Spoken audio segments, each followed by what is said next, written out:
जमीनी विवाद में भाइयों में ही होने वाले खूनी संघर्ष के आरोपियों को सुनाई उम्र कैद की सजा। जमीन जायदाद के चक्कर में अब खून के रिश्ते भी पानी होने लगे हैं।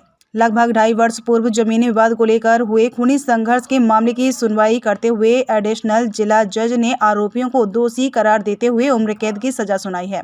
आपसी संबंध, भाईचारा व प्रेम प्यार की बातें अब धन दौलत के आगे फीकी पड़ने लगी हैं।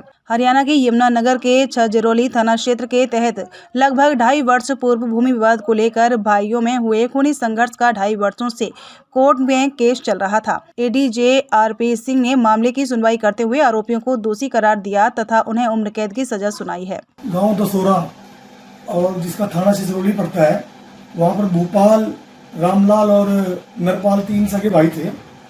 2021 में इनको जमीन के बंटवारे को लेकर कोई 2-2.5 कनाल 3 कनाल का झगड़ा था सिर्फ। उसमें नरपाल ने अपने भाई के साथ पहले तो खेत में गाली गलौज किया। उसके बाद जब वो घर से उसके वापस गांव में आया, खेत से घर के रामलाल के घर के आगे से जा रहा था, तभी रामलाल ने उसके बेटे संदीप ने और उसकी पत्नी सुनीता और बेटी ने मिलकर उसको अंदर खींच लिया और गाली गलौज करने लग गए। साथ ही उसका बेटा कुलदीप, जो भोपाल का बेटा कुलदीप था, वो बीच में घुसा।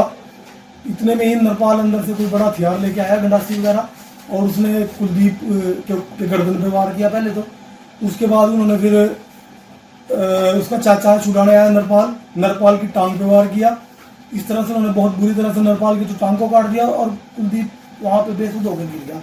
और उसकी जो घर वाले परिवार वाले थे, शोर मचा, छुड़ाने लगे, तो इतने में वो लोग भाग गए। वो ट्रायल चला कम से कम 2.5 साल ट्रायल चलने के बाद आरपी सिंह जी हैं एडिशनल सेशन जज, उनकी कोर्ट में कल फैसला हुआ है। उन्होंने जो 2 आरोपी थे संदीप और रामलाल, उनको तो उम्र कैद की सजा सुनाई है और जो उनकी पत्नी सुनीता थी उसको कोर्ट ने किन्हीं कारणों के कारण बरी किया है।